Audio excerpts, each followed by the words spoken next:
오늘 함께 나눌 말씀은 빌립보서 2장 5절로 8절까지의 말씀입니다. 너희 안에 이 마음을 품으라. 곧 그리스도 예수의 마음이니 그는 근본 하나님의 본체시나 하나님과 동등됨을 취할 것으로 여기지 아니하시고 오히려 자기를 비워 종의 형체를 가지사 사람들과 같이 되셨고 사람의 모양으로 나타나사 자기를 낮추시고 죽기까지 복종하셨으니 곧 십자가에 죽으심이라. 아멘. 네, 나에게 성탄이란 이라는 제목으로 말씀을 나누겠습니다. 성탄절이 되면은 사회적인 어떤 행사들이 있습니다. 점등식 같은 것도 하고요. 그 다음에 공연 같은 것도 많이 하고, 이제 코로나가 조금 끝나가니까 또 사람들이 명동 같은 데 많이 모였다고 그런 이야기들을 접하게 되죠. 또 각계 각층에서 성탄에 관한 메시지를 냅니다. 대통령도 보니까 메시지를 발표했더라고요. 국가 지도자로서 발표를 한 것 같습니다. 교황도 연례적으로 발표를 하는데 올해 보니까 이제 우크라이나 전쟁 때문에 그런지 전쟁과 가난 속에서 고통받는 이들을 위해서 또 이들에게 어떤 평화가 임하게 해달라고 그런 어떤 메시지를 전한 것 같아요. 교회들도 성탄절마다 메시지를 전합니다. 심지어 불교도 메시지를 전해요. 참 감사한 일이죠, 불교에서. 교회 다니는 분들은 아마 교회를 출석한 이후로 성탄절마다 성탄 메시지를 들으셨을 것입니다. 저 역시 설교하기 전까지는 청중으로서 성탄 메시지를 들었죠. 그런데 제가 이제 설교를 준비하면서 문득 그런 생각이 들었어요. 내가 들었던 성탄 메시지 중에 지금까지 혹시 기억이 남는 것이 있는가? 그리고 제가 이제 설교자로서 이제 이 교회에서만 17번째 성탄 메시지를 전하고 있는데, 물론 처음 듣는 분들도 계실지 모르겠지만 과연 내가 전한 메시지 중에 내가 인상적으로 기억하고 있는 메시지가 과연 뭘까 생각을 해봤어요. 청중으로서 들었던 메시지 가운데 기억나는 것이 없었어요. 희한하죠. 무슨 얘기죠? 성탄절날 설교 안 듣고 딴짓했다. 실제로 그랬어요. 그때는 24일 날 모여가지고 전야 행사를 교회들마다 정말 이제 껄쩍지근하게 아주 그냥 했습니다. 7시서부터 모여가지고 12시까지 계속 기관마다 발표하고, 그리고 이제 한쪽에서는 또 놀고, 청소년부 같은 경우 모여서 게임하고 놀고 그러면서 그냥 시간을 보내서 12시가 되면은 뭘 하냐면은 집에 가는 게 아니라 새벽송. 그래서 이제 자루 하나씩 메고 집집마다 돌아다니면서 성탄절 선물을 수금하러 다녔습니다. 청년들, 학생부들 메고서 돌아다니면은 이제 집사님들이 12시 좀 지나면 이제 집에 가세요. 가시면은 이제 남아있는 분들 조를 짜가지고, 또 코스도 얼마나 길게 짜는지 몰라요. 왜냐하면 이제 새벽 예배까지 버텨야 되기 때문에 코스를 짧게 안 짭니다. 다 걸어서 다니고요. 굉장히 먼 코스를 짜가지고 그 자루 하나씩 메고서 가서 이제 새벽송을 부릅니다. 언제까지 부르냐면은 나올 때까지 부릅니다. 계속. 그래서 4곡, 5곡 계속 처음엔 조용하게 불러요. 민폐 될까봐. 그러면은 이제 안 나오시잖아요. 겨울이라 다 문 닫고. 그러니까 이제 크게 부르기 시작해요. 그래서 나중엔 옆집에서 조용히 하라고 막 이럴 때까지 계속 부르고, 그러면 이제 그 집에 가서 차도 한 잔 얻어 먹기도 하고, 또 주시는 과자 받아가지고 그거를 연말에 송구영신 예배 때 다 나눠 먹는 그런 훌륭한 전통이 한국 교회에 있었습니다. 여기 있는 분들 가운데 아마 그런 거 모르시는 분들이 있을 거예요. 특히 우리 어린이들, 청소년들 참 미안합니다. 그런 참 좋은 추억을 교회가 유산으로, 그게 또 유산이면 유산이잖아요. 남겨주지 못해가지고 참 미안한데, 그게 굉장히 기억이 많이 남지 성탄절날 목사님께 무슨 메시지 들었는지 하나도 기억나지 않아요. 왜냐하면 거의 그 시간은 자는 시간이었거든요. 성가대에 앉아서도 막 졸고 막 이랬어요. 밤을 샜으니까. 그런 생각이 나고요. 제일 기억이 났던 추억이라면은 저 같은 경우는 이제 초등학교 2학년 때 성탄절에 시상을 했어요. 주일학교 시상. 그러면은 출석 제일 잘하고 헌금 중간에서 가로채지 않고 꼬박꼬박 헌금 봉투 갖다가 넣고 그다음에 요절 암송이 매주 있었어요. 그 요절 암송을 제일 많이 한 우수 학생들을 한 학년에 한 명씩. 그때는 주일학교 학생도 굉장히 많았습니다. 뭐 몇백 명씩 됐으니까요, 교회. 교회가 작아도 주일학교는 하여튼 바글바글 했습니다. 그러면 이제 굉장히 이제 자랑스럽게 가가지고 목사님한테 선물을 받는데 목사님이 큰 선물을 주셨어요. 그때 앨범을 주셨어요. 앨범. 근데 그 앨범이 그때 그렇게 싼 앨범이 아닙니다. 굉장히 좋은 앨범이고요. 저는 버린 기억이 없는데 아마 우리 어머님도 안 버리셨을 것 같아요. 그 앨범을. 왜냐하면 거기에 제 사진을 꽂았거든요. 이렇게. 그래가지고 벌써 그게 40몇 년 된 앨범이 있을 겁니다. 좋은 앨범을 받은 거죠. 그래서 성탄절 그러면 제가 생각나는 게 뭐냐면 행사, 그 다음에 선물 받는 거, 그리고 맛있는 거 먹는 거. 이제 이게 성탄의 주로 메시지였어요. 그래서 오늘 그렇게 좀 해보려고요. 이따 예배 끝나고 그렇게 좀 해볼 것 같은데 그거 말고 메시지가 과연 뭐였을까 생각해 보니까 들은 메시지도 기억이 안 나지만 사실은 전한 메시지도 딱히 그렇게 기억이 남지 않아요. 왜냐하면 이 절기설교라고 하거든요. 절기설교. 절기에 의례적으로 해야만 하는. 그래서 부활절, 뭐 추수감사절, 성탄절, 특히 이 세 가지 절기설교는 본문이 정해져 있어요. 거의 본문이 정해져 있습니다. 여러분 그 본문이 어딘지 혹시 기억하세요? 대부분 저도 그 본문 안에서 계속 왔다 갔다 했던 것 같아요. 제가 이제 다시 설교했던 것들을 찾아봤어요. 저는 이제 다 이제 타이핑을 하니까 2006년서부터 지금까지 매해 설교 폴더가 있고 그 안에 이제 설교들이 다 들어있는데 그 찾아봤습니다. 많이 찾을 것도 없었어요. 왜냐하면 재탕이었거든요. 계속. 할렐루야? 네, 계속. 네. 두 가지 본문만 설교를 했던 것 같아요. 그래서 마태복음에 나오는 동방박사 이야기 중심으로 주로 설교를 하거나 아니면 누가복음, 둘 다 2장입니다. 누가복음 2장에 나오는 목자들의 이야기를 중심으로 이제 설교를 하거나 그렇게 설교를 했던 것 같습니다. 그리고선 가만히 보니까 이 마태복음이 전하고자 하는 성탄의 메시지가 뚜렷했고요. 그 다음에 누가복음이 전하고자 하는 성탄의 메시지가 뚜렷했다는 것을 제가 알게 됐어요. 두 이야기, 등장인물도 굉장히 다르고요. 이 주연이 다릅니다. 주연이. 그 다음에 배경이 달라요. 상당히 다릅니다. 배경이. 두 성탄 이야기에. 그러면서 마태복음은 사실 굉장히 우울한 성탄을 얘기하고 있어요. 반면에 누가복음은 굉장히 희망적인 성탄을 얘기하고 있습니다. 제가 마태복음에 나오는 성탄 이야기가 우울하다고 하는 이유가 있어요. 왜 우울하냐면은 동방 박사들이 예루살렘을 방문해서 헤롯 대왕입니다. 헤롯 대왕에게 이제 자녀들이 있고 우리는 헤롯이 한 명인 줄 아는데 그렇지 않습니다. 이제 원뿌리는 헤롯 대왕이죠. 그 헤롯 대왕을 찾아갔는데 이 헤롯 대왕이 어땠을까요?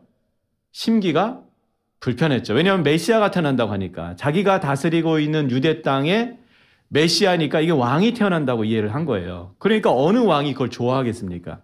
그리고는 동방 박사들 앞에서는 외국 사절처럼 그렇게 잘 맞아주고 환영하는 것 같았지만 동방 박사들이 떠난 다음에 어떻게 합니까?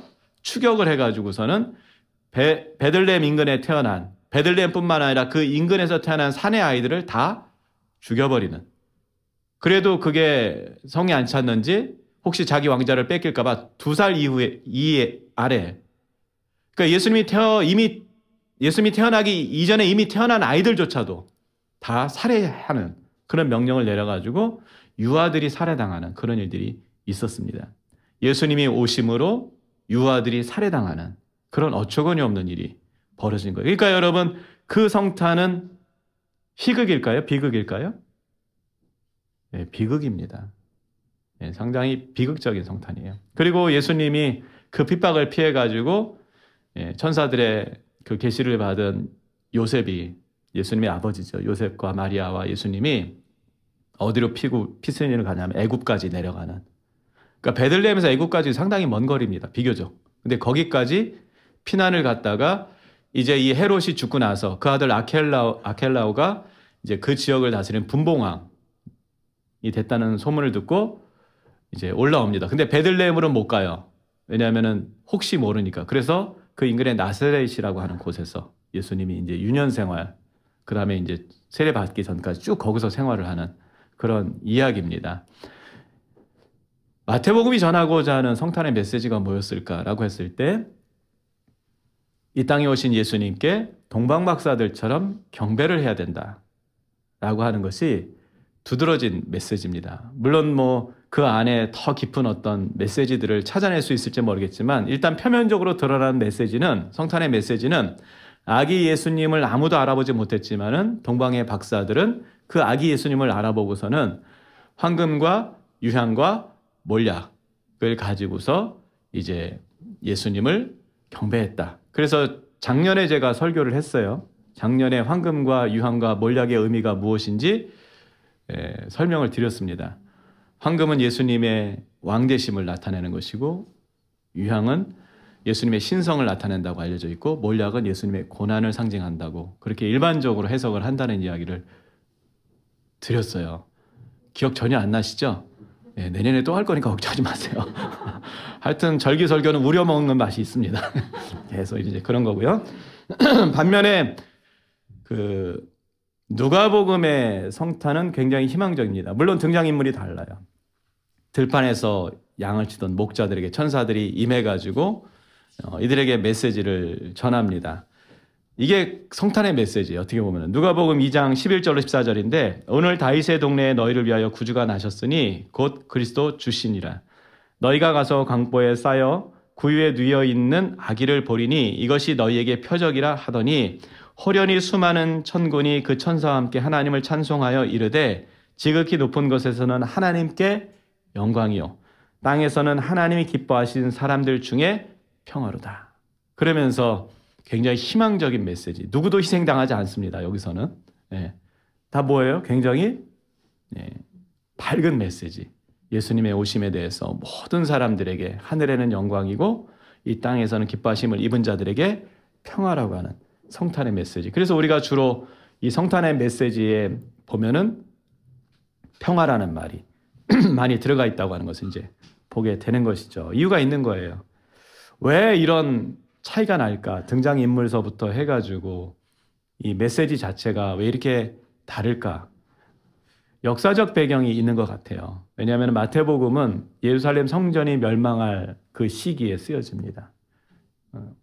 AD 70년에 예루살렘 성전이 완전히 멸망하는데 한 번에 멸망한 게 아니라 68년서부터 계속 공격을 당하고 그러면서 이제 로마로부터 완전히 멸망을 당할 때 그쯤에 이제 마태복음이 기록이 되는 거예요. 그리고 마태복음은 굉장히 유대적 색채가 강한 복음서입니다.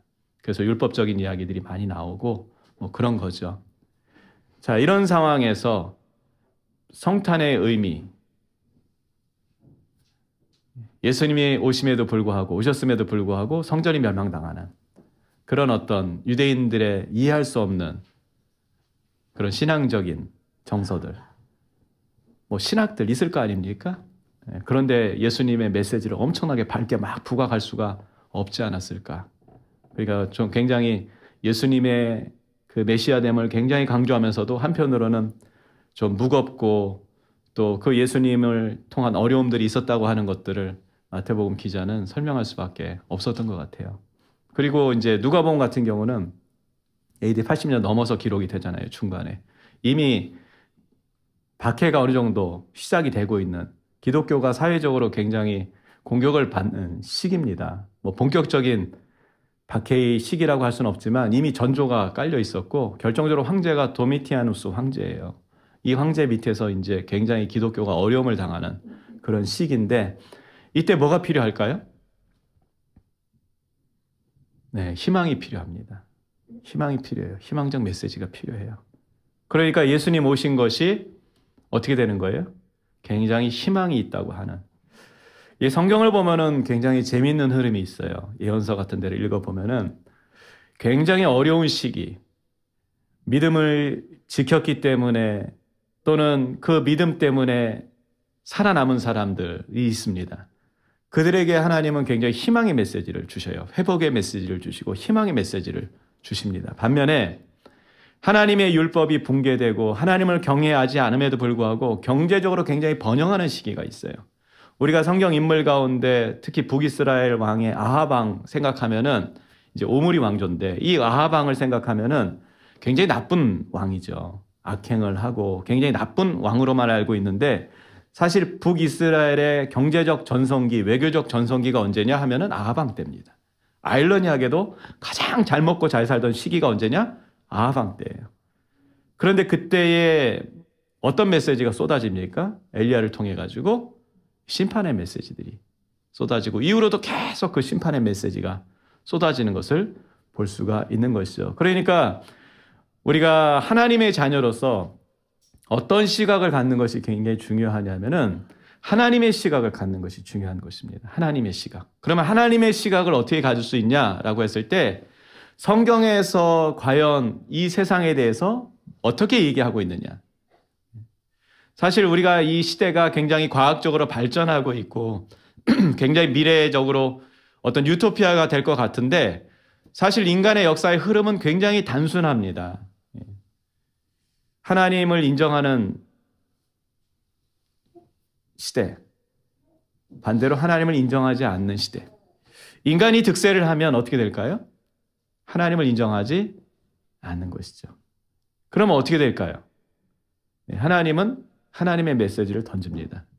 어떤 메시지를 던질까요? 처음에 회개하라고 촉구를 하시고 그 다음에는 심판의 메시지를 던지시는 거예요.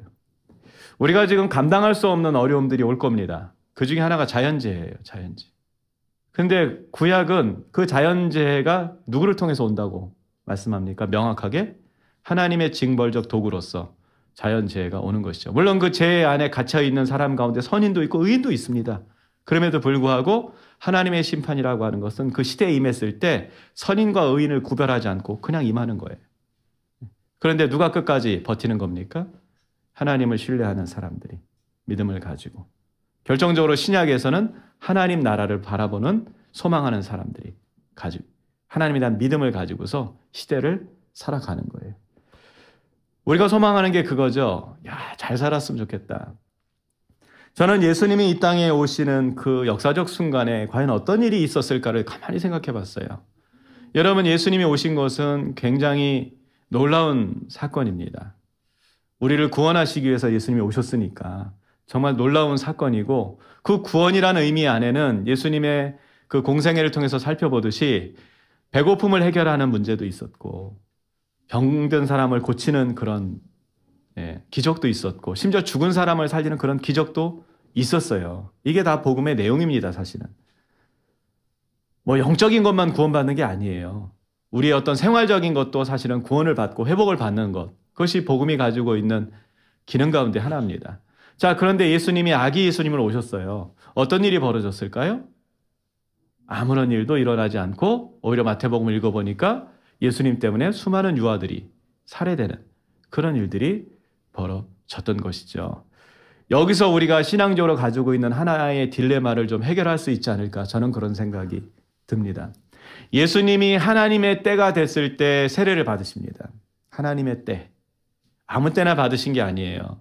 마음 급하다고 구원할 사람이 얼마나 많습니까? 그리고 예수님이 적어도 자의식이 생기는 때가 있을 거 아니에요. 우리가 인간의 발달 상황을 보면은 그걸 뭐 8단계로 나누는 학자들도 있고 6단계로 나누는 학자들도 있는데 어쨌거나 유아기를 지나면서 자의식이 형성이 되고 자기가 누구인지 알아가는 과정을 겪게 되고 특히 사춘기를 지나면서 정체성에 대한 이제 확립이 이루어지는데 일반적으로 물론 그때 정체성 확립 못해가지고 평생 방황하는 사람도 있긴 하지만 어쨌거나 일반적으로 그렇지 않습니까? 그러면 예수님도 적어도 사춘기 지나면서 한 15세, 16세 그때 내가 하나님의 아들이었구나. 내가 몰랐었네. 내가 하나님의 아들이었네. 그러니까 이제 그때서부터 목수니까 십자가 다듬으면서 이제 내가 이제 십자가 져야지. 준비해야지. 이게 큰일 났네. 이제 이 사람들 보니까 안 되겠네. 내가 지금서부터 활동하리라. 사실 세례 요한은요. 15살 그즈음에 광야에 나가서 활동을 하기 시작해요.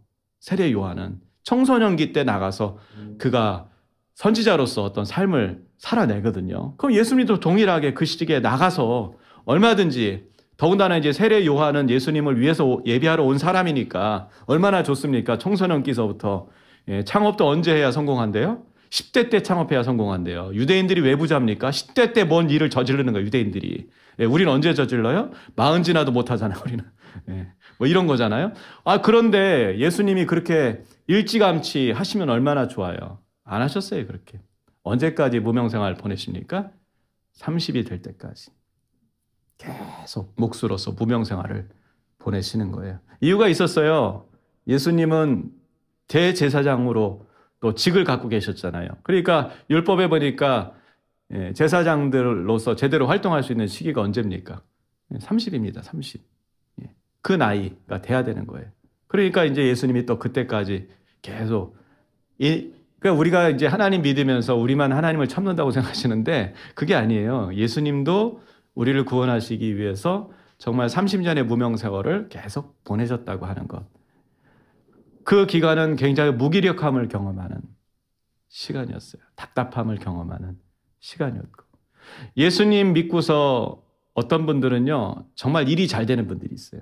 예수님 믿으면서 병도 고침받고, 예수님 믿으면서 사업도 잘 되고, 예수님 믿으면서 뭔가 나쁜 일이 일어나지 않고 좋은 일만 계속 되고, 그런 분들은 예수님 믿기가 참 쉽습니다. 상대적으로. 그런데 예수님 믿기 정말 어려운 분들이 어떤 분들이냐면요. 내가 예수님을 믿었어요. 그랬더니 어려움이 오기 시작하는 거예요. 근데 교회 목사님은 뭐라고 얘기하냐면은 마귀가 역사해서 그런다는 거예요. 그래서 처음엔 그런 줄 알았어요. 그래서 마귀를 막 물리쳤어요. 그런데 어려움이 사라지지 않고 계속 어려워지는 거예요. 그랬더니 목사님이 지은 죄가 많으니 회개하래요. 그래서 또 열심히 회개했어요. 그랬더니 더 어려워져요. 아마 상당히 많은 분들이 이런 것들을 경험하면서 신앙생활을 할 것입니다. 여러분, 예수님이 오셨어요. 이게 성육신이라고 하고 이것을 성탄이라고 하는데 저는 오늘 말씀을 전하면서 그런 생각을 해봤어요. 과연 나에게 성탄의 의미가 뭘까? 뒤늦게. 왜냐하면은 제가 성탄절 때 받았던 메시지가 기억이 안 나고 저도 여러분에게 벌써 16번 말씀을 전했음에도 불구하고 부교육자 빼고요. 제가 부교육자 생활 10년 이상을 했는데 그거 빼고 했는데도 불구하고 뚜렷하게 뭔가 기억에 남는 게 없고 그냥 마태복음이나 누가복음에 나오는 그냥 뭐 하늘의 영광이요 뭐 땅의 평화다 뭐 이 정도 메시지를 전했고 동방박사가 엎드려서 절하는 그래서 예수님 경배해야 된다라고 하는 어떤 그런 메시지 아주 표면적인 메시지를 열심히 전하긴 했는데 정말 이 성탄에 관한 메시지가 뭐였을까? 아니 뭘까 지금 현재 나의 상황에서 과연 이 성탄의 메시지가 과연 뭘까? 그 생각을 하면서 그런 생각이 드는 거예요. 여러분 한 사람 한 사람에게 제가 메시지를 전하는 게 중요한 게 아니라 여러분이 파인딩 메시지 하는 게 중요하다. 나에게 성탄의 의미가 뭐냐? 내가 예수님이 내 안에 계신다고 하는 그 의미가 뭐냐? 나에게 오셨다고 하는 의미가 뭐냐라고 하는 것을 스스로 찾는 것이 굉장히 중요하겠구나. 그게 된다면 아무리 어떤 어려운 고난이 온다 할지라도 그 고난에 굴하지 않고 예수님과 함께 걸어갈 수 있겠구나라는 생각을 하게 됐어요. 그러면서 주목하게 된 것이 사도 바울입니다. 특히 이 빌립보서. 왜 빌립보서냐? 이 빌립보서는 옥중서신이에요. 바울이 감옥에 갇혀 있을 때 쓴 서신입니다. 대표적 서신이에요. 4개의 서신을 썼어요. 외우기가 쉬워요. 따라해 볼까요? 에빌골빌. 에빌골빌. 옛날에 그렇게 외워서 시험 봤습니다. 에빌골빌. 에베소서. 빌립보서. 골로새서. 빌레몬서. 에빌골빌. 내년에 또 묻습니다. 에빌골빌. 네. 에빌골빌. 자, 이 빌립보서 가운데 예수님에 대한 내용이 나오는데 참 놀라운 말씀이에요. 오늘 말씀이. 왜냐하면 이 바울은 역사적 예수님을 보질 못했어요. 그리고 사실 제자들과도 교류를 그렇게 한 사람이 아닙니다. 오히려 예수님을 죽이겠다고 핍박을 하러 다니던 사람이에요. 그런 사람이 다메섹 도상에서 환상 가운데 예수님을 만나고 음성을 듣고 엎드러지고 어떤 영적 체험을 하고 그러면서 이제 완전히 예수님의 제자로서 거듭나죠. 그리고 복음을 막 전하는데 굉장한 어려움이 있습니다. 2가지 어려움이 있었어요. 하나는 내부로부터 의심당하는 것. 여러분 유대교에 그렇게 열심인, 보통 열심이 아니에요. 가말리엘이라는 당대 석학의 제자입니다. 아주 뛰어난 율법학자예요. 산헤드린 공예 회원입니다. 오늘날로 치면 뭐 국회의원 얘기하는데 그거 이상입니다. 그런 지위를 가지고 있는. 그리고 로마 시민권자예요. 로마가 어떤 나라입니까? 기독교를 박해하고 있는 나라예요. 그런 나라의 시민권자를 가지고 있어요. 이 박쥐도 이런 박쥐가 없어요. 이건 유대교도 아니고 기독교도 아니고 아주 애매한, 그렇게 볼 수밖에 없는 아주 의심스러운 그런 사람이거든요. 끊임없이 바울을 의심할 수밖에 없었고, 바울 서신에 보면은 그래서 그가 제일 먼저 하는 말이 뭡니까? 자기가 사도라고 늘 얘기할 수밖에 없는. 예. 왜 그런 얘기 해야 됩니까? 그 이면에 뭐가 있는 거예요? 인정받지 못하는. 예. 그 정통성을 인정받지 못하는. 사도는 어떤 사람이죠? 예수님께 직접 제자로 부름받은 사람이 사도예요. 바울은 그런 사람이 아니거든요. 그런데 자기를 사도라고 얘기하니 얼마나 이게 기가 막힌 거예요. 그런 권위를 가지고 그가 복음을 전할 뿐만 아니라 교회를 개척하고 교회를 설립하고 했을 때 교회 내부에 있는 사람들이 얼마나 바울을 참 불편하게 봤을까. 또 로마 입장에서 어떻죠? 예, 이해가 안 되는 사람이죠. 로마 시민권을 가진 사람이 황제를 섬겨야지 예수 그리스도가 유일한 주라고 그렇게 고백하고 그걸 또 가르치고 다닌다는 것이 도무지 이해할 수 없는.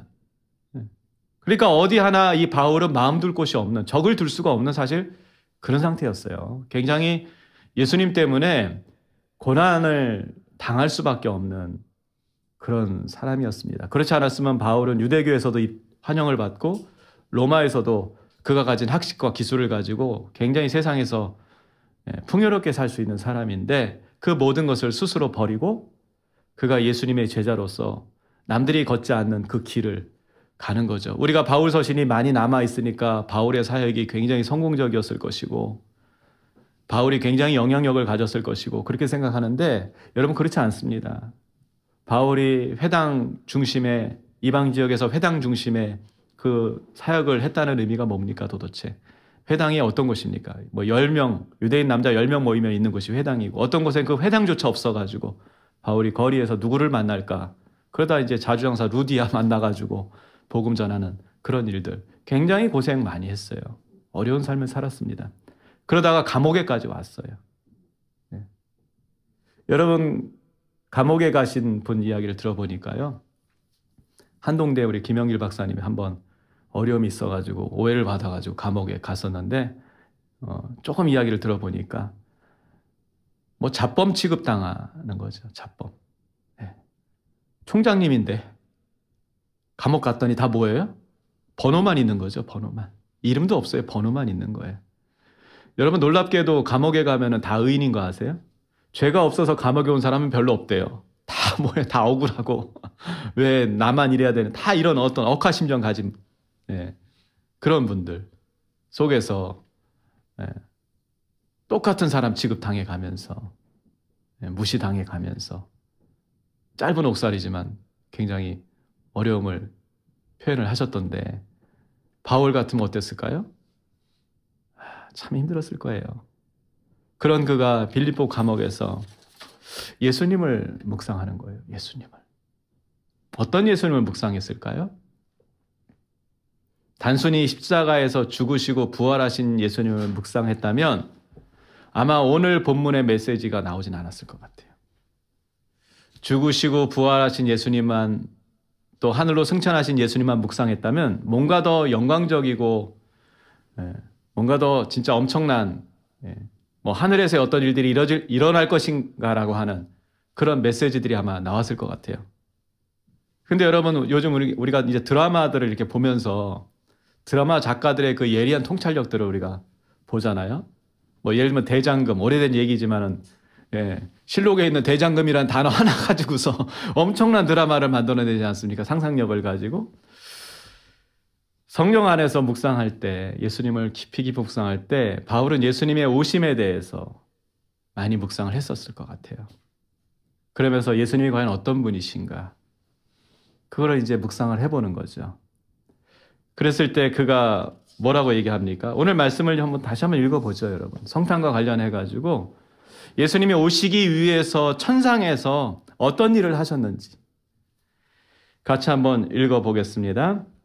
6절서부터 읽어보죠. 그는 근본 하나님의 본체시나 하나님과 동등됨을 취할 것으로 여기지 아니하시고 오히려 자기를 비어 종의 형체를 가지사 사람들과 같이 되셨고 사람의 모양으로 네. 나타나서 자기를 낮추시고 죽기까지 복종하셨다.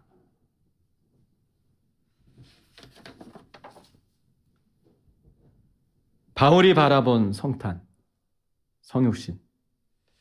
성자 하나님이 육신의 몸을 입고 예수 그리스도가 되시기 위해서 가장 먼저 결정하셨던 일, 행하셨던 일이 뭐냐? 성부 하나님과 동등한 모든 것을 스스로 포기하는 일이었어요. 거기에는 분명 신성이 있었을 것이고 또한 지위와 권세와 권리와 영광과 존귀 같은 것이 있었을 것입니다. 우리가 그런 얘기 하죠. 작은 집 살다가 큰 집으로 이사 가긴 쉬워도 큰 집 살다 작은 집으로 이사 가기 어렵다. 등산도 그렇죠. 올라가는 것이 분명히 힘들지만 어디서 많이 죽습니까? 올라가다 죽는 경우는 별로 없어요. 예. 내려오다 죽습니다. 이게 인생살이와 비슷해요. 올라가는 거 있잖아요. 그거 굉장히 힘들어요. 어느 정점에 섰어요? 그러면 이제 인생은 내리막이거든요. 우리가 부정할 수 없어요. 정점이 있으면, 정점을 찍었으면 내려와야 돼요. 그래서 저는 이제 목회 정점 안 찍으려고 이렇게. 여러분들 인생의 정점 함부로 찍지 마세요. 찍으면 그 다음에 어떻게 돼요?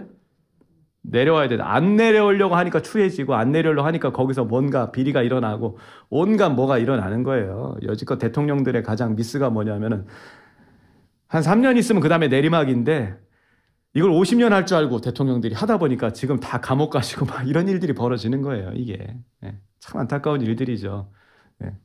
내려옵니다. 근데 그게 너무 힘들어요. 사실은 내려오는 게 힘들어요. 하물며 우리 예수님이 어떠셨을까요?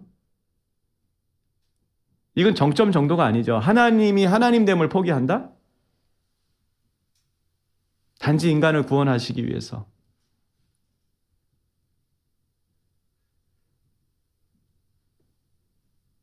저는 시간이 지날수록 제가 과연 구원받을 만한 자격이 있는가를 많이 생각해 보게 됩니다.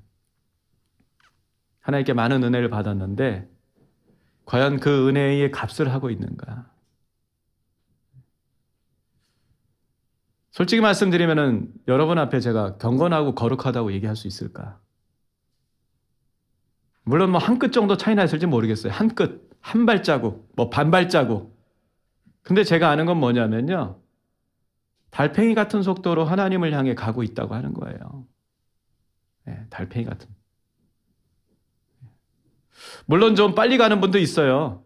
집이 없는 민달팽이들, 가진 게 없어서 주님만 바라보고 올인하는 민달팽이들도 있을지 모르겠어요. 그러나 여러분 생각해 보십시오. 우리의 걸음걸이가 어떤지, 신앙의 영적 진보가 어떤지, 20년, 30년, 심지어 50년을 믿은 분들도 계시는데 얼만큼 여러분 예수님 닮아가고 계시고 얼마나 주일에 헌신하고 있고 주님을 위해서 살고 계십니까? 1년 중에 과연 며칠이나 그렇게 우리가 살고 있을까요? 참 짧아요. 짧아요. 우리가 이 1시간 모여 예배하는 거 쉽지 않은 결정이지만 하루 24시간, 일주일 144시간 중에 하나님을 예배하는 시간이, 마음을 다해서 예배하는 시간이 과연 얼마나 될까? 1% 될까요? 1%? 1%? 10%는 고사하고요. 굉장히 짧은 시간이죠. 누가 그런 통계 냈었어요. 평생에 빗질하는 시간보다 하나님께 예배드리는 시간이 짧다. 할렐루야.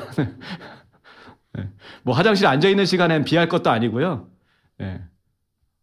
완전히 충격적인 얘기죠. 이 바울이 감옥에 들어앉아가지고 뭐 할 일이 없었겠죠.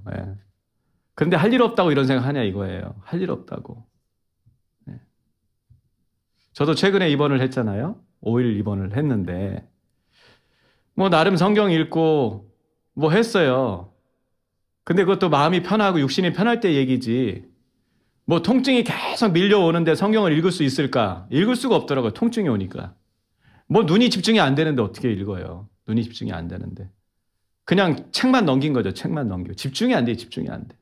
그러니까 바울은 그러면 감옥에 있어서 호의호식하면서 몸이 편했을까? 아니요. 바울이 일생에 기도해도 고치지 못하는 병이 있었다고 알려져 있습니다. 그게 안질이냐 간질이냐 놓고 하여튼 질입니다. 그걸 놓고 계속 사람들이 얘기를 하는데 불치병이 있었어요. 바울을 힘들게 하는, 정말 힘들게 하는 불치병. 아무리 기도 고침받지 못하는 그런 상태로 그가 감옥에서 예수님을 생각하는 거예요. 뭐 부활해서 승천해서 하늘에 계신 예수님, 그래서 나도 이제 이 고난 끝에 큰 영광을 받을 것이다, 그런 생각을 하는 게 아니고요. 가장 원초적인 생각을 하는 거예요. 무기력한 예수님을 어쩌면 묵상하는 거예요. 예수님의 가장 무기력할 때가 언제입니까? 갓난아이일 때 아니에요? 그때를 생각해 보는 거예요. 왜 오셨을까? 어떻게 오셨을까? 내가 이분을 어떻게 이해해야 될까? 지금 내 삶에 아무것도 나를 위해서 해주지 않는 이 예수 그리스도를 나는 어떻게 이해해야 될까? 뭔가 내가 복음 전하고 고생하니까 진짜 감옥문이 활짝 열리고 내가 말만 전해도 사람들이 그냥 열광을 하고 그냥 어깨만 쳐도 그냥 사람들이 막 일어나고 하는 그런 거 얼마나 멋있습니까? 예수 그리스도의 이름으로. 그게 아닌 거예요. 내가 전해도 사람들이 나를 공격하고 내가 아무런 대가 없이 복음을 전했음에도 불구하고 나를 사기꾼 취급을 하고 자신들의 이익을 위해서 나를 이용하고 열심히 교회를 세워놨더니 잠시 떠났더니만 어떤 사람들이 그 교회를 차지해가지고 바울을 공격하고 사입이라고 얘기하고 그런 어떤 엄청난 상황들, 배신감들. 예수님이 자신을 위해서 아무것도 해주지 않는 그 어려운 시간들, 감옥에서. 그 시간에 바울이 가장 연약한 예수님을 묵상하는 거예요. 성육신 하신 그 예수님. 그런데 놀랍죠? 놀라운 게 보이기 시작해요. 예수님이 이 땅에 오시기 전에 하늘에서 어떤 일을 하셨는지. 한마디로 어떤 일입니까? 성자 하나님으로서 하나님 됨을 포기하는 일. 그런데 사실은 그 포기가 십자가에서 죽는 것보다 1000배, 10,000배, 어쩌면 100,000배 더 어려운 일이다 라고 하는 거예요. 두 번째 예수님이 결정하신 게 있죠. 그냥 포기했다고 말하자면 평민되는 게 아니었어요. 그걸로 구원시키는 게 아니죠. 어떻게 됩니까? 종으로 오셔야 돼요. 종으로. 태어날 때서부터 종으로. 성부 하나님의 권위 아래 철저히 복종하는 종으로. 그래서 성부 하나님께서 말씀하신 말씀대로 철저히 순종하는 순종의 종으로. 심지어는 사람들의 종으로 예수님이 오셨죠. 대표적인 모습이 이제 제자들의 발을 씻어주는, 종으로서 발을 씻겨주는. 여러분, 예수님이 나를 섬기고 계신다라는 걸 여러분 믿으십니까? 그거 믿으셔야 돼요. 그거 알고 계셔야 돼요. 그래야 보여요. 우린 참 이상하죠. 뭔가 알아야지만 보이는 것들이 있어요. 모르면요, 안 보여요. 모르면 안 보여요. 영적인 일에 있어서 왜 우리가 진리를 알아야 됩니까? 왜 하나님을 알아야 되고 왜 말씀을 알아야 됩니까? 따라해 볼까요? 그래야 보이는 게 있다. 뭘 보여야 체험을 하죠. 보여야 맛을 보죠. 안 보이면요. 저는 쇼핑을 굉장히 좋아하는 사람이에요. 그 의미는 잘한다고 하는 의미가 있어요. 쇼핑 잘합니다. 왜 잘할까요? 잘 보이니까. 싼 게 잘 보이니까. 명품 이런 건 안 사지만 특히 식료품 잘 삽니다. 잘 보여요. 1+1 기가 막히게 보여요. 단가표 다 보여요. 저는. 그래서 잘 사요. 싸게. 안 보이면요. 제가 제일 안타까운 분이 뭐냐면요. 유통기한 다 끝난 걸 제값 주고 사시는 분들이 있어요. 왜 그러죠? 안 보이니까. 하다못해 안 보이니까. 관계도 그렇죠. 제가 관계를 썩 잘하질 못해요. 그 왜 그런가 봤더니 잘 안 보는 부분이 있어요. 사람에 대해서 잘 안 보는 부분. 잘 안 보는 부분. 근데 그게 습관이 되니까 안 보여요. 그럼 어떻게 될까요? 잘 못해요, 관계.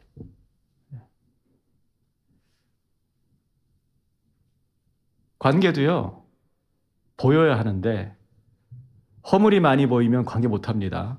그쪽으로 발달할 생각하지 마세요. 피곤해요. 뭐가 보여야 될까요? 뭘 잘 봐야 될까요? 따라볼까 그 사람의 가능성. 그러니까 긍정을 생각하지 마세요. 좋은 점을 생각하지 마세요. 좋은 점 별로 없어요. 생각보다 많지 않아요. 그거 뭘 보는 거예요? 가능성. 그걸 봐주는 거예요. 그럼 뭐가 나올까요? 제가 아는 분이 있어요. 그거 가능성 잘 봐주는 사람이 있어요. 선교사님 중에. 또 할 수 없이 김월림 얘기해야 되는데 하여튼 김월림 선교사. 그 가능성을 잘 봐주는 사람이에요. 그러니까 그 캠프에 지금은 안 그런데 그 전에 어떤 일들이 있었냐. 미국에서 문제가 많은 청소년들 내지는 어려움이 있는 청소년들이 거기 와가지고 3개월씩 6개월씩 월림 선교사님 집에서 같이 생활을 했어요. 같이. 그럼 어떤 일이 벌어지면 애들이 대부분 좋아져요. 그거 왜 좋아질까요? 뭘 잘 헤매겨서가 아니에요. 그 가능성을 봐주고 계속 격려해주고 칭찬해주니까. 뭘 현재 잘해서가 아니라, 그러니까 저는 참 그 따라가기 힘든 사람이에요. 저는 잘해야 칭찬을 해주고 잘 못하면 절대 칭찬 안 합니다. 그게 객관적이라고 생각하고요. 칭찬은 고래를 춤추게 하지 않는다. 그걸 저는 그렇게 믿는 사람이기 때문에 그걸 이상한 고래다. 이상한 생각을 하고 있죠, 저는. 그런데 선교지에서 사람을 살리는 방법은 그게 아니더라고요. 저 같은 사람 선교사 하면 힘들 거예요. 근데 월림 선교사님은 현지인들도 보면 그래요. 왜 사람이 붙어 있는가 봤더니 단지 돈 많이 줘서 붙어 있는 게 아니에요. 돈 많이 주면요, 돈 더 많이 준 사람한테 옮기게 돼 있어요. 근데 끝까지 지금도 푸티폼 형제 가정이 붙어 있더라고요. 그 이유가 뭔가 봤더니 가능성을 보고 지금은 아니지만 잘 안 되지만 그 가능성을 보고 어떻게 하는 거예요? 계속 격려해 주는 거예요. 격려해 주는 거. 해봐. 할 수 있어. 해봐. 그거더라고요. 종이 된다고 하는 것 정말 어려운 일입니다. 종이 되는 것. 근데 예수님이 우리의 종이 되셨어요. 종으로서 어떤 일을 하실까 생각해 봤어요. 죄의 짐을 져주고 계세요. 예수님이. 우리의 죄 짐을 져주고 계십니다. 인생의 짐을 져주고 계세요. 아예 아니던데요. 내 인생의 짐 안 져주고 계시던데. 그 왜 그러냐? 왜 못 느끼냐? 안 맡겨서 그래. 안 맡겨서. 안 맡겨서. 위탁을 안 해서. 맡겨야 되는데 기도할 때 맡겼다가 눈 뜨고 찾아오니까. 항상. 그런 식으로. 그러니까 예수님의 그 종됨을 전혀 경험할 수가 없는 거죠. 예수님이 나를 섬겨주고 계신다는 거예요. 그러니까 예수님이 나를 섬겨준다고 하는 것을 모르는 순간서부터 그걸 모르시는 분들에게 나타나는 증상이 뭐냐면은 누가 나를 무시한다고 생각하면 못 견디는 거예요. 근데 정말 예수님이 나를 섬겨주신다고 생각을 하잖아요. 예수님이 종으로서 나를 섬겨주시고 나를 참 이해할 수 없는 일이지만은 그렇게 친구 이상으로 나를 대해주신다고 아는 사람들은요. 자존감이 굉장히 높을 수밖에 없고요. 세상 사람들이 아무리 무시하고 뭐 천대를 해도 그걸로 상처받지는 않아요. 왜? 세상은 원래 그런 곳이니까. 그런데 그걸 모르는 사람들은 안타깝게도 교회 안에 있으면서도 사람들에게 인정받기 위해서 누군가 나에게 무시하는 말을 하면 견딜 수가 없고 방어 기제가 막 작동을 하고 이제 그렇게 되는 것이죠. 그러면서 스스로 고슴도치가 되고 이렇게 되는 것입니다. 바울이 자기가 예수님의 종이라고 늘 편지를 썼지만 적어도 이 시간만큼은 뭘 경험했을까요? 아, 예수님이 종처럼 오셔서 나를 섬겨주셨구나. 종의 마음을 예수님이 가지셨구나. 얼마나 위로를 받았을까? 얼마나 위로를 받았을까? 단순히 나를 선대하신다에 그치는 것이 아니라 나를 주인처럼 여겨주셔서 나를 섬겨주시는구나 라고 하는 것. 사실 이 메시지는 경험하기 전까지는 굉장히 이론적이고 피상적인 메시지일 겁니다. 근데 저는 이번 성탄을 맞아서 예수님이 종이 되셨다고 하는 것이 우리 모두가 경험할 수 있는 메시지였으면 좋겠어요. 그래야 우리가 진짜 종 될 수 있거든요. 종 못 됩니다, 우리가 절대로. 하나님의 종이요? 아니요. 천만에요. 다 종님들이 되고 싶지 종이 되고 싶은 생각은 없어요. 그런데 바울은 진짜 종이었어요. 왜요? 주님의 종됨을 그가 실제로 체험을 하니까. 예. 아, 이렇게 하면 종이 되는 거구나. 종이란 이런 거구나. 누굴 통해서 배우는 거예요? 예수님을 통해서. 예수님을 통해서 배우는 것이죠. 고린도후서 8장 9절에서 바울이 전하고 있는 이 메시지가 참 놀랍습니다. 우리 주 예수 그리스도의 은혜를 너희가 알거니와 부요하신 이로써 너희를 위하여 가난하게 되심은 그의 가난함으로 말미암아 너희를 부요하게 하려 하심이라. 여러분, 예수님 믿으면서 가난하다고 생각하십니까? 뭔가 결핍이라고 생각하십니까? 아직 예수님의 성육신의 의미를 제대로 이해하지 못하고 있기 때문에 그래요. 그 성육신의 사건이 그냥 누군가가 전하는 메시지로서 들었기 때문에 그래요. 내가 예수님의 성육신을 나를 위한 성육신이라는 것으로 진짜 경험한다면 바울같이 고백할 수밖에 없을 거예요. 모든 것을 가지신 하나님께서 나를 위해서 모든 것을 포기하는 빈털터리 가난뱅이가 되어서 이 땅에 오신 이유가 결국은 공술의 공수거로 인생을 끝마칠 수밖에 없는 나를 영원히 부욕해 하시기 위해서 그러신 것이구나. 아, 내가 모든 것을 가졌네. 내가 모든 것을 가졌네. 사실은 내가 모든 것을 가졌구나. 라고 하는 것. 물론 사람들이 인정하지 않죠. 세상의 법과 질서가 인정하지 않을 겁니다. 그러나 여러분, 이것은 지나가는 법과 질서예요. 영원한 것이 아니에요. 우리는 하나님의 자녀로서 영원한 세계에서 살 겁니다. 그때 눈이 활짝 열릴 거예요. 아, 사실은 내가 모든 것을 가졌었구나. 그런데 안타까운 게 뭐예요? 부자 중에 제일 불쌍한 부자가 어떤 사람입니까? 모든 걸 가졌는데 추운 겨울에 삼선 슬리퍼 신고 돌아다니면서 그지 같은 옷을 입고 돌아다니면서 배고프다고 하는 사람. 엄청나게 현금이 있음에도 불구하고 그거 써보지도 못하고 맨날 뭐 없다고 죽는 소리 하는 사람 보면서 우리는 야, 부자라서 좋겠다. 절대 그런 생각 안 하지요. 이 영적인 부유함을 우리가 어떻게 누릴 수 있을까라고 했을 때 간단합니다. 예수님과 같은 마음으로, 예수님과 같은 정신으로 살면 됩니다. 그게 뭐죠? 다른 사람을 위해서 나를 내어주는 것. 당신의 모든 것을 포기하고 내어주는 것. 네. 어쩌면 우리가 일생 이 메시지를 구현해 가기 위해서 우리 스스로와 싸워야 할 겁니다.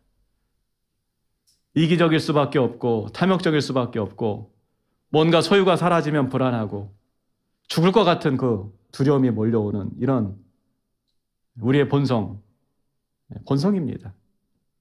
이런 본성과 맞지 않는 예수님의 그 정신, 예수님의 삶, 모든 것을 내어줌으로 모든 사람을 부욕해 하는 그런 것들 전혀 맞지 않죠. 제가 올 한 해 개인적 결산을 해봤어요. 어떤 결산을 해봤냐면은 사실은 이제 헌금하는 거 외에 제가 플로잉이라는 걸 해요. 플로잉. 하나님이 주신 마음에 따라서 플로잉을 해요. 해마다 이제 사실은 그걸 기록을 해보고 결산을 해봐요. 재정원칙 안에 그게 있으니까. 제가 저를 보면서 놀래요. 왜 놀래냐? 어떻게 이렇게 할 수 있었지? 참 놀래요. 더 놀라는 건 뭐냐면요.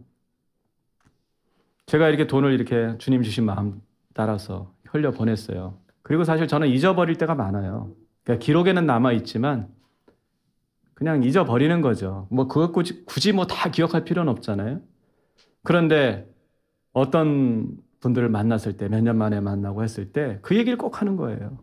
그때 목사님 도와주셔가지고 이렇게 있다고. 내 잊지 못한다고. 엊그저께도 예배를 드렸어요. 우리 교회에서 같이 신앙생활 했던 자매님이에요. 투석을 하는 자매님이신데 이 자매님이 제일 어려울 때 사실 교회를 왔었어요. 그래서 우리 현진 전사님 가정에서 같이 기도하면서 그 자매를 돌보고 저도 또 나름대로 뭔가 이렇게 도울 수 있는 걸 돕고 했었거든요. 근데 와가지고 그래서 저는 별로 그렇게 뭘 도왔다는 생각을 별로 안 해요. 그냥 전 제 할 일 했다고 생각을 하고, 사실은 우리 현진 전사의 가정이 그때 정말 애 많이 썼거든요. 뭐 헤매기고 같은 집에서 그 자매 재워주고 해가면서 애를 많이 썼는데, 단칸방에서 정말 그렇게 했는데, 근데 저보고 뜬금없이 무슨 얘기했냐면은 그때 목사님 때문에 제가 살았습니다. 안 그랬으면 저 죽었을 거예요. 그래서 제가 지금 이렇게 하나님 주신 목숨 가지고 하나님 열심히 찬양하고 있습니다. 오늘 비누 있어요. 그 자매님이 만들어 왔어요. 꼭 우리 교인들에게 나눠주고 싶다고. 예. 안 받아가시면 반칙입니다. 꼭 받아가세요. 좋은 비누예요. 수제 비누 잘 만들어서. 예. 예, 부끄러웠어요. 왜 부끄러웠냐면은 제가 정말 그때 최선을 다했다면 기억을 할 거예요. 그 최선의 의미가 뭐냐면 제가 힘들어야 되거든요. 예, 힘든 게 최선 다한 거예요. 누굴 돕는데 힘든 게 최선 다한 거예요. 예. 그 도왔기 때문에 내가 어려운 게 최선을 다한 거예요. 예, 사실 그 정도는 아니었어요. 근데 상대방은 그걸 그렇게 해석을 해주니 감사하기도 하지만 한편으로 부끄러웠어요. 야, 이거 제대로 해야 되는구나. 뭔가를 하려면은 예수님의 정신은 뭘 남겨놓고 뒤로 꿍쳐놓고 아끼고 아까워하고 그게 아니라 당신의 모든 것을 내어 주시는 거. 성탄을 맞아서 저는 예수님의 내어주심에 대해서 더 깊이 좀 묵상을 해보려고 합니다. 연말까지. 여러분의 성탄 메시지는 무엇입니까? 저의 메시지, 제가 전한 메시지는 하나의 참고사항으로 여러분 생각하시고 여러분 각자가 예수님을 묵상하셨으면 좋겠어요. 아기 예수님을, 나를 위해서 오신 아기 예수님. 그런데 그 예수님이 현재 아무것도 하지 않으세요. 아무것도. 어쩌면 내가 예수님을 안아드려야 되고 업어드려야 되고 얼러드려야 되고 지금 예수님 돌봐드려야 될지도 모르겠어요. 내 안에 계신 예수님. 하나님의 때가 될 때까지. 그러면 이 엄동설 안에 예수님 갖다 버리실 거예요. 귀찮다고. 구원의 때가 있을 겁니다. 주님 일하실 때가 있을 거예요. 그때까지 어쩌면 우리가 아기 예수님을 돌봐드려야 될지도 모르겠어요. 내 안에 예수님이 잘 자라실 수 있도록. 무슨 얘기죠? 내 안에 주님이신 믿음이 잘 자랄 수 있도록 내가 그 믿음에 헌신을 해야 되는 거죠. 말씀에 밥을 먹고 찬양에 또 기도의 이유식을 먹어가면서 때로는 주님의 뜻이라고 생각하는 것에 좌충우돌 좀 실천해 보면서 그러면서 영적 근력을 길러가면서 내 안에 예수 그리스도가 되실 때까지. 그래서 그분이 나를 완전히 이끌어 가실 수 있을 때까지 과정이 필요해요. 시간이 필요해요. 함께 기도하십시다. 주님, 바울에게 이런 메시지를 주셨는데 주님, 저에게도 메시지를 주십시오. 주님이 어떤 분이신지. 저에게 특별한 메시지를 주시지 않을 거라면 마태복음 기자나 누가복음 기자가